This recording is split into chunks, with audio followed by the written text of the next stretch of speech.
Bonsoir à tout le monde. Bienvenue à ce rendez-vous hebdomadaire. Bienvenue à cette rencontre avec Pasteur Marie-Noël.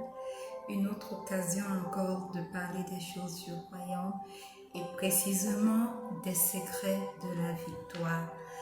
Nous avons déjà parcouru au moins 4 secrets. Nous avons parlé premièrement du secret du serviteur dans le temple. Nous avons parlé du secret du petit livre. Nous avons parlé du secret de soi fidèle jusqu'à la mort.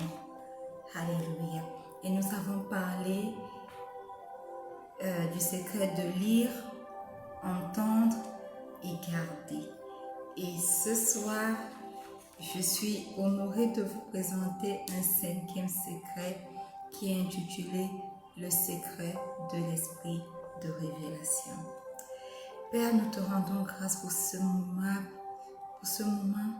pour cette opportunité que tu nous accordes encore de partager les choses du royaume. Nous te disons merci pour les différentes plateformes où tu diffuses ce soir ton message. Nous te disons merci pour chaque personne qui est connectée et par-dessus tout, nous te sommes extrêmement reconnaissants pour ce que tu es, pour ce que tu fais et pour ton amour. Sois élevé, sois magnifié au nom puissant de Jésus. Saint-Esprit, toi sans qui rien n'est possible, viens et prends le total contrôle de cette rencontre et manifeste-toi dans ma vie en tant que l'instrument que tu utilises ce soir et manifeste-toi dans la vie de toutes les personnes qui sont connectées, de toutes les personnes qui écouteront en replay cette exhortation au nom puissant de Jésus. Amen. Alléluia. Malheureusement, la semaine passée, nous n'avons pas pu avoir le 5e chapitre, si je peux l'appeler comme ça, de cette série parce que j'étais malade. Et aujourd'hui, je me sens mieux par la grâce de Dieu. Voilà pourquoi la semaine passée, vous n'avez pas eu de diffusion, quelle que soit la plateforme, et vous n'avez pas eu de replay non plus. Et donc, aujourd'hui, je suis très heureuse de vous introduire le secret numéro 5 de victoire, le secret de l'esprit de révélation. Et c'est quoi l'esprit de révélation? Ouvrons nos Bibles dans Éphésiens, le chapitre 1. Nous allons lire du verset 15 au verset 18. Il est écrit: « C'est pourquoi moi aussi, ayant entendu parler de votre foi au Seigneur Jésus et de votre charité pour tous les saints, je ne cesse de rendre grâce pour vous, faisant mention de vous dans mes prières, afin que le Dieu de notre Seigneur Jésus-Christ, le Père de gloire, vous donne un esprit de sagesse et de révélation dans sa connaissance, et qu'il illumine les yeux de votre cœur pour que vous sachiez quelle est l'espérance qui s'attache à son appel, quelle est la richesse de la gloire de son héritage qu'il réserve aux saints. » Amen. Alléluia. Qu'est-ce que l'esprit de révélation? Amen. Beaucoup de chrétiens se disent que ce genre de thème, on ne le voit que dans les églises réveillées, comme on a coutume d'appeler les églises pentecôtistes ou charismatiques. Mais laissez-moi vous dire que l'esprit de révélation se trouve bel et bien dans la Bible et est un secret de victoire puissant si nous voulons vivre sur cette terre et faire la volonté de Dieu. Amen. L'esprit de révélation est cet esprit qui conduit au dévoilement, si je peux le dire comme ça, à l'ouverture, à la découverte des choses qui sont cachées, des choses qui se passent en coulisses, des choses qui se passent sans que les gens soient au courant. Alléluia. C'est un peu cet esprit qui permet d'ouvrir les rideaux sur quelque chose qui est caché. C'est cet esprit qui permet de nous apporter la connaissance préalable à de nombreux grands accomplissements. Amen. Et pour nous autres chrétiens, pour ceux qui ont reçu un appel, c'est cet esprit de révélation qui marque le début de votre ministère. Et cet esprit se manifeste souvent sous la forme des visions, souvent sous la forme de rêves. Alléluia. Mais l'esprit de révélation peut également se manifester autrement. L'esprit de révélation peut aussi nous amener à faire des expériences qui vont nous faire voir, qui vont nous faire entendre ou connaître des choses dont peu de gens font l'expérience, ou peu de gens voient ou entendent. Et lorsque nous recevons, bien-aimés, l'honneur de voir ou alors d'entendre ou alors de connaître des secrets, sachant que nous avons reçu l'esprit de révélation. Et aujourd'hui, nous allons parcourir l'Ancien Testament, le Nouveau Testament pour voir comment l'esprit de révélation s'est manifesté à travers, dans l'Ancien Testament, des personnes comme Daniel, des personnes comme Joseph, des personnes comme le prophète Samuel, dans le Nouveau Testament, à travers les apôtres de Jésus tels que Jean, tels que Pierre, tels que Paul. Alléluia. Et la plupart des gens ne reconnaissent pas quand Dieu leur donne l'esprit de révélation. Pourquoi? Parce qu'elles s'attendent que cela se manifeste automatiquement par de grandes révélations ou bien des visions fantastiques. Mais l'esprit de révélation peut se manifester même au travers des personnes que nous fréquentons, même au travers de ce que nous entendons. Alléluia.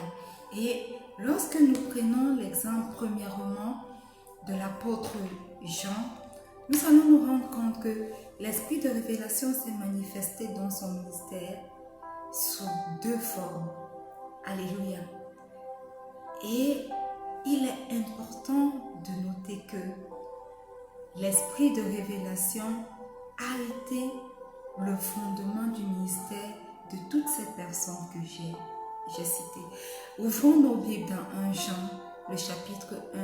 Nous allons lire du verset 1 au verset 3. Il est écrit: Ce qui était dès le commencement, ce que nous avons entendu, ce que nous avons vu de nos yeux, ce que nous avons contemplé et que nos mains ont touché concernant la parole de vie, ce que nous avons vu et entendu, nous vous l'annonçons à vous aussi, afin que vous aussi, vous soyez en communion avec nous. Or, notre communion est avec le Père et avec son Fils, Jésus-Christ. Alléluia. L'apôtre Jean avait vu, avait expérimenté, avait touché, avait vécu avec le Seigneur Jésus-Christ. Alléluia. Amen. Sachons-le, bien-aimés, les gens que le Seigneur nous entraîne à rencontrer, les choses que nous voyons font partie de la révélation que Dieu vous donne. Amen. Le Seigneur Jésus était le début de la révélation que l'apôtre Jean a eue, parce qu'il a vécu de manière tangible avec le Seigneur Jésus. Voilà pourquoi il est possible pour lui d'écrire: Or notre communion est avec le Père et avec son Fils Jésus. Donc les choses qu'il a vécues avec Christ, les choses qu'il a entendues de Christ lui-même ont été un esprit de révélation pour le début de son ministère. Alléluia. Amen. Et nous allons encore voir que l'apôtre Jean a eu une seconde révélation, celle qui se trouve dans le livre d'Apocalypse. Et voilà pourquoi dans Apocalypse 1.1, il est écrit « Révélation de Jésus-Christ que Dieu lui a donné pour montrer à ses serviteurs les choses qui doivent arriver bientôt et qu'il a fait connaître par la voix de son ange à son serviteur Jean. » Alors, l'esprit de révélation dans la vie de Jean s'est manifesté par la rencontre personnelle avec le Seigneur Jésus. Par ce qu'il a écouté du Seigneur Jésus. Par comment il côtoyait Jésus quotidiennement. Et laissez-moi vous dire qu'aujourd'hui encore, il est possible pour nous de côtoyer le Seigneur Jésus quotidiennement, tel que l'ont fait les apôtres. Alléluia. Et à travers les révélations qui lui ont été données par l'envoi de son âge. Alléluia. Jean a également reçu une révélation étonnante à travers des visions. Et aujourd'hui, à travers ces visions qu'il a reçues, nous devons le célèbre livre d'Apocalypse, qui est le fruit de l'esprit de révélation que Jean a reçu sous forme de visions et de rêves. Et lorsque nous parcourons le livre de révélation ou alors Apocalypse, le livre d'Apocalypse, nous nous rendons compte que les choses qui semblaient être cachées à l'époque de l'apôtre Jean se déroulent aujourd'hui sous nos yeux. Et il n'y a que l'esprit de révélation qui ait été capable de révéler les choses cachées qui devaient arriver de nos jours à l'apôtre Jean 2000 ans avant que ces choses n'arrivent. Et à cause de cet esprit de révélation, aujourd'hui, nous avons l'épître de Jean, 1 Jean, nous avons l'Apocalypse. Alléluia. Amen. La révélation que Jean a eue aujourd'hui se déroule sous nos yeux, n'est-ce pas? Beaucoup de révélations qu'il a reçues et qu'il a mis sous écrit. Souvenez-vous que l'une des choses, un des secrets de la victoire, c'était d'écrire ce que nous avons vu dans le secret numéro 4. D'écrire ce que nous recevons. Quelles sont les révélations, quelles sont les visions que nous recevons, nous devons les écrire. Et à cause de ces révélations et du fait d'écrire, aujourd'hui, nous avons un livre qui nous donne des détails sûrs de ce que le monde deviendra et des choses qui se déroulent dans le monde. Alléluia. Ceci est dû à l'esprit de révélation. Bien-aimés, j'espère que vous êtes en train de comprendre que sans l'esprit de révélation, c'est très difficile de bâtir un ministère. Sans l'esprit de révélation, encore rappelé dans certains passages de la Bible, l'esprit de sagesse et même des lumières, comme nous allons le lire tout à l'heure. Sans cet esprit, nous marchons presque à tâtons dans ce monde. Si nous prenons maintenant l'exemple de l'apôtre Pierre. Voyez ce qui est écrit dans Matthieu 16, le verset 15 au verset 18. Il est écrit: « Et vous, leur dit-il, qui dites-vous que je suis? Simon-Pierre répondit, tu es le Christ, le Fils du Dieu vivant. Jésus reprenant la parole lui dit, tu es heureux Simon, fils de Jonas, car ce ne sont pas la chair et le sang qui t'ont révélé cela, mais c'est mon Père qui est dans les cieux. Et moi je te dis que tu es Pierre, et que sur cette pierre, je bâtirai mon église, et que les portes du séjour des morts ne prévaudront point contre elle. Voyez-vous, lorsque nous prenons cet exemple de l'apôtre Pierre, nous nous rendons compte que même le Seigneur Jésus lui dit, tu es bien heureux parce que mon identité ne t'a pas été révélée par la chair ni par le sang, mais directement par le Père, mon Dieu, à travers quoi? À travers un esprit de révélation. Et vous allez vous rendre compte que dans le cas de l'apôtre Pierre, cet esprit de révélation-là qui lui a donné de connaître l'identité du Christ a marqué le début de son ministère mondial comme tête de l'Église. Alléluia. Sachons-le bien, l'esprit de révélation a été le fondement du ministère des plus grands apôtres. Il a été le fondement du ministère de Jean et nous nous rendons compte maintenant qu'il a également été le fondement du ministère de Pierre. Alors, si tu es appelé à quelque chose, si tu as un appel particulier dans ta vie, est-ce que tu commences à voir le fondement de ton ministère? D'où doit partir ton ministère? Alléluia. Amen. Si nous voyons encore l'exemple de l'apôtre Paul, ça c'est le troisième exemple que nous voyons aujourd'hui, l'un des plus grands écrivains de la parole de Dieu, nous lui devons plusieurs livres de la Bible.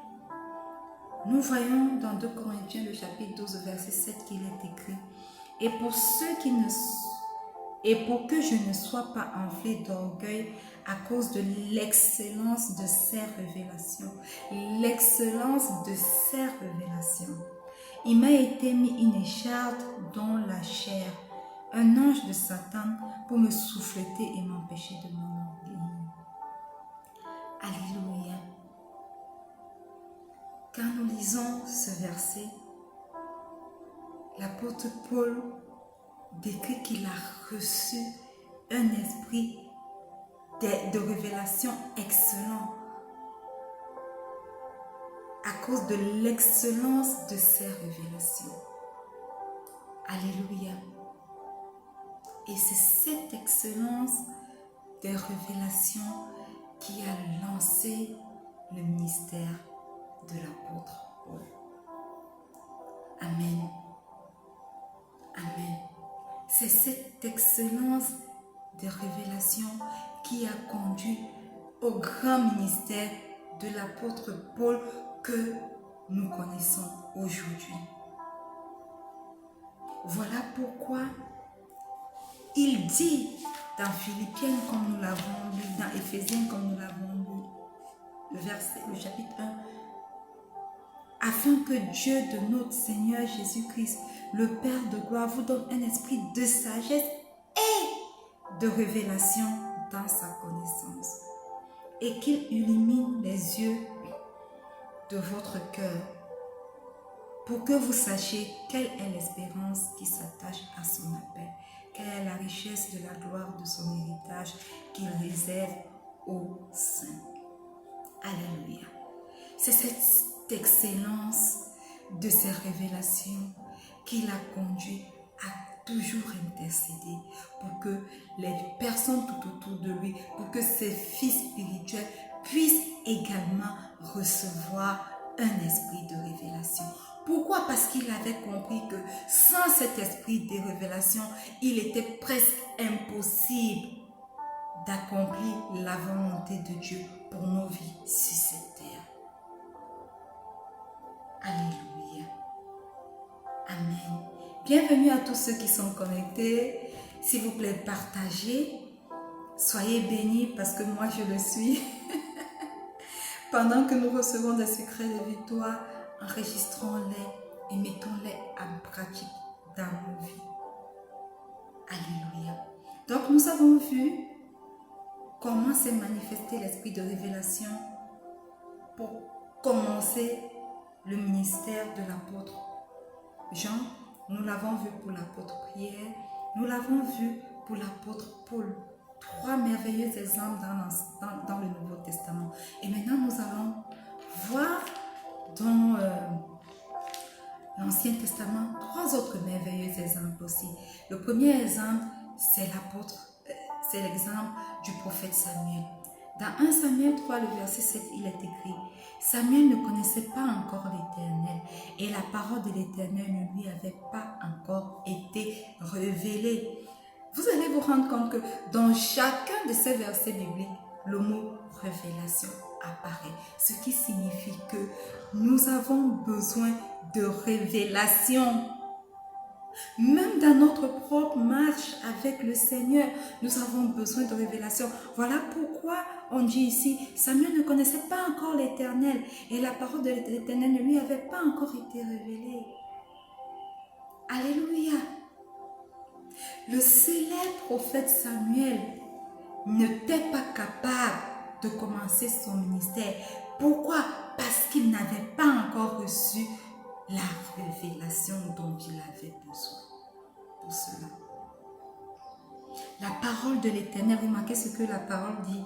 La parole de l'Éternel ne lui avait pas encore été révélée. Bien-aimés, sachez que lorsque la parole du Seigneur vous sera révélée, votre ministère débutera. Connaître intimement Dieu et avoir une relation personnelle avec lui est le signal pour le début de votre ministère sur cette terre. Alléluia. Même le prophète Samuel a eu besoin d'un esprit de révélation pour entrer dans son ministère. Maintenant, lisons Daniel 5 du verset 11 au verset 12. Il est écrit: Il y a dans ton royaume un homme qui a en lui l'esprit des dieux saints. Et du temps de ton père, on trouva chez lui des lumières. Ces hommes-là appelaient l'esprit qui était dans la vie de Daniel les lumières, un esprit de lumière, de l'intelligence et une sagesse semblable à la sagesse des dieux. Aussi, le roi Nebuchadnezzar, le roi ton père, l'établit chef des magiciens, des astrologues, des chaldéens, des devins, parce qu'on trouva chez lui, chez Daniel, nommé par le roi Beltsatsar, un esprit supérieur de la science et de l'intelligence, la faculté d'interpréter les songes, d'expliquer les énigmes et de résoudre les questions difficiles. Que Daniel soit donc appelé et il donnera l'explication. Waouh! Un esprit supérieur qui était capable de faire quoi? D'expliquer des énigmes, qui était capable de résoudre les questions difficiles, qui était capable d'interpréter les songes, qui était même capable de donner les songes que telle ou telle personne a fait. Il s'agit simplement de l'esprit de révélation. L'excellent esprit trouvé en Daniel n'est nul autre que l'esprit de révélation. Lorsque Daniel a été nommé conseiller à l'équipe du roi Beltsatsar, une grande référence a été faite à l'esprit qui reposait sur lui. Alléluia. Et il a été dit qu'il connaissait les secrets de Dieu. Il comprenait les choses cachées aux autres personnes. C'est d'ailleurs pour ça qu'il a été nommé à la tête des devins, des magiciens, des astrologues.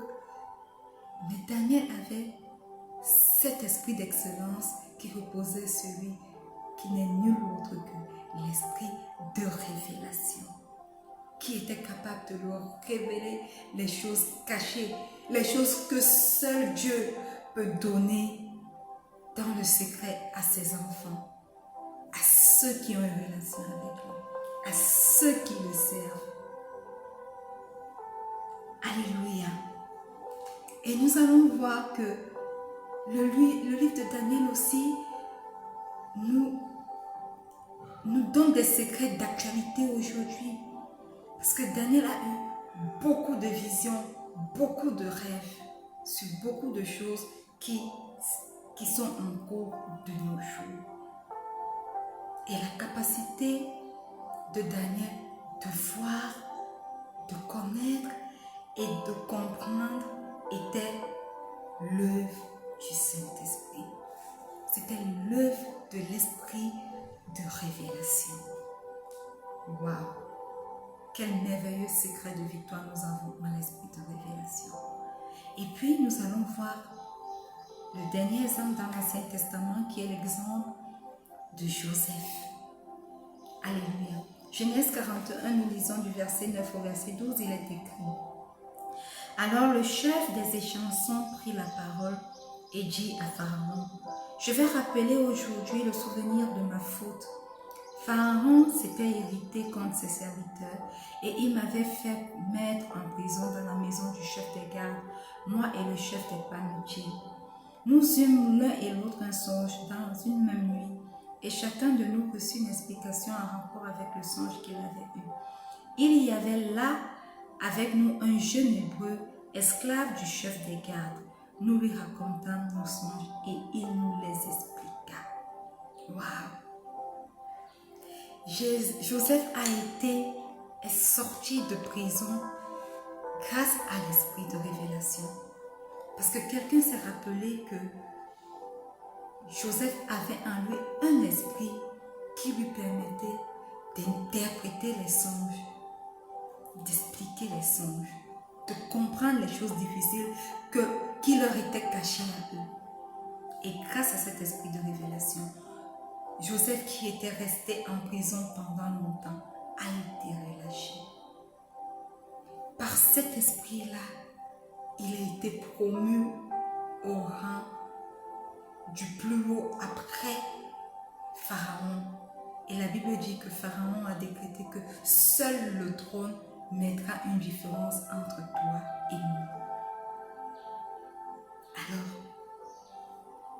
s'il y a un esprit bien-aimé pour lequel nous devons nous focaliser à prier, comme l'apôtre Paul l'a dit, parce qu'il priait pour que ses jeunes disciples puissent avoir l'esprit de révélation, c'est l'esprit de révélation. Par cet esprit, vous serez lancés dans les aspects les plus importants de votre vie, de votre ministère. Et une chose, comment faire pour avoir cet esprit de révélation? Étudier la parole de Dieu. Priez pour l'esprit de révélation. Et Dieu lui-même se chargera de vous montrer quoi faire. Passez du temps dans votre intimité avec Dieu. Donnez-lui une place d'honneur. Et lui, il vous accordera les secrets dont vous avez besoin à travers son esprit de révélation. Bien-aimés, quel est l'esprit, vous, qui vous anime? Quelle révélation avez-vous eue? Ésaïe 53, le verset 1 dit, qui a cru à ce que nous avons annoncé? Qui a reconnu le bras de l'Éternel? Quelle est votre révélation? Est-ce que Dieu vous a donné une révélation? Quelle révélation avez-vous reçue? Si vous vous posez ces questions, il est donc important pour vous de prier pour recevoir l'esprit de révélation. Parce que plus vous priez pour recevoir cet esprit, plus vous priez pour la naissance de votre ministère, plus vous priez pour recevoir l'esprit de révélation, plus vous priez pour ceux qui sont déjà dans un ministère, pour l'établissement de votre ministère. Voilà pourquoi l'apôtre Paul a écrit dans Ephésiens 1:17, afin que le Dieu de notre Seigneur Jésus-Christ, le Père de gloire, vous donne un esprit de sagesse et de révélation dans sa connaissance. Alléluia. Je prie que le Seigneur vous accorde un esprit de révélation, parce que la révélation est le fondement de votre ministère. La révélation est le fondement même de votre vie. Au nom puissant de Jésus. Si vous êtes là, bien-aimé, vous êtes connecté ce soir, j'aimerais que vous aviez envie de dire au Seigneur, je veux te connaître, je veux avoir un esprit de révélation. Alors, je vais vous inviter à faire cette prière avec moi. Répétez simplement cette prière. Dites, Seigneur Jésus, ce soir, je viens à toi tel que je suis. Je reconnais que je suis un pécheur, mais tel que je suis, je viens à toi. Pardonne-moi. Pardonne mes péchés, pardonne mes manquements. Je reconnais que tu es mort sur la croix. Tu es ressuscité le 3e jour, victorieux. Et ce soir, Christ ressuscité, je t'invite dans ma vie. Je t'invite dans mon cœur. Viens et demeure en moi. Ce soir, je fais de toi mon Seigneur et mon Sauveur personnel. Seigneur Jésus, parce que tu demeures en moi, prends le contrôle de toutes choses. Forme-toi dans mes cheveux, forme-toi dans mes yeux, dans mon nez, dans ma bouche, dans mes membres, dans mes cellules, dans chaque partie de mon corps. Forme-toi, Christ ressuscité, en moi. Et écris mon nom dans le livre de vie, afin que je sois un jour au paradis avec toi. Saint-Esprit, je sais que tu es là, parce que Christ ressuscité s'est formé en moi. Prépare la personne que je suis à l'enlèvement de l'Église, à l'enlèvement imminent de l'Église, au nom puissant de Jésus. Amen. Bien-aimés, si vous avez fait cette prière, sachez que vous êtes nés de nouveau et que le Christ ressuscité, le Christ victorieux, celui qui a vaincu la mort, celui qui a vaincu la maladie, celui qui a vaincu et dominé ce monde, vit dorénavant en vous et fait de vous des vainqueurs. Alléluia. Dorénavant, il est votre Seigneur, votre Sauveur personnel. Commencez juste à avoir une relation quotidienne avec lui. Et voyez ce qu'il fera de vos vies. Et voyez la révélation qu'il vous accordera. Alléluia.